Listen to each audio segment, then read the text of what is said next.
আসসালামু আলাইকুম, সবাইকে আমার চ্যানেলে স্বাগতম। আশা করি সবাই ভালো আছেন। আজকের ভিডিওর টপিক হচ্ছে দুইজন ব্যক্তির মধ্যে ঝগড়া সৃষ্টি করিবার তাবিজ, যেটা আমি অরিজিনাল সুলেমানি কিতাব থেকে নেওয়া। এটা পিডিএফ, আপনারা চাইলে সেই পিডিএফও নিতে পারবেন আমাদের থেকে, অথবা চাইলে হার্ড কপি বইও নিতে পারবেন। তো যাই হোক, প্রথম থেকে পুরো ভিডিওটা শেষ পর্যন্ত দেখবেন। আমার চ্যানেলটা সাবস্ক্রাইব করবেন, লাইক কমেন্ট শেয়ার করবেন।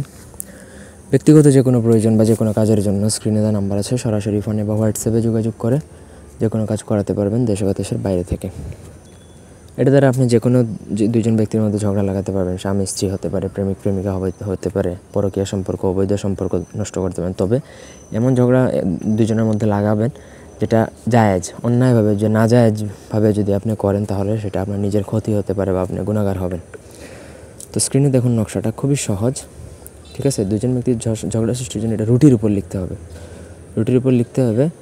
আর রুটির উপর লিখে নিচে অবশ্যই নাম লিখতে হবে। যে দুজন ব্যক্তির মধ্যে ঝগড়া লাগাবেন তাদের নাম, তাদের বাবা মায়ের নামটা লিখতে হবে।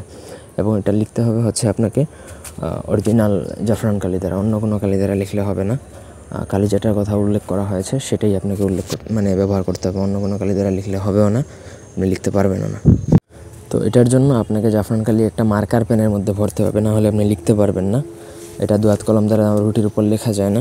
লেখার পরে আপনাকে সেটা কালো কুকুরকে খাওয়াতে হবে। কালো কুকুর একটা আপনি আগে থেকে দেখে শুনে রাখবেন।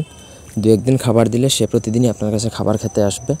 তারপর আপনি সেই কুকুরকে খাইয়ে দেবেন। দিলেই দেখবেন ওই রুটিটা দিলেই সে খেয়ে ফেলবে। খাওয়ার সঙ্গে সঙ্গে কিন্তু তাদের মধ্যে ঝগড়া সৃষ্টি হয়ে যাবে। যে কোনোভাবেই হোক, যে কোনো একটা ইস্যু নিয়ে তাদের মধ্যে ঝগড়া সৃষ্টি হবে এবং এটা বিচ্ছেদ হয়ে যাবে। এবং নকশার নিচে এটাও লিখতে হবে, যে আয়াতটা দেওয়া আছে সেই আয়াতটা আপনাকে লিখতে হবে। নিচে যে নকশাটা দেখতে পাচ্ছেন সেই নকশার ঠিক নিচে লিখবেন। তারপরে সেই দুজনের নাম লিখতে হবে। আশা করি বুঝাইতে পারছি। কুকুরের মধ্যে এই বিদ্যা প্রয়োগ করলে খুবই ভয়ঙ্করভাবে কাজ করে। অন্যায়ভাবে কারোর উপরের জন্য এটা প্রয়োগ করতে যাবেন না। ধন্যবাদ সবাইকে।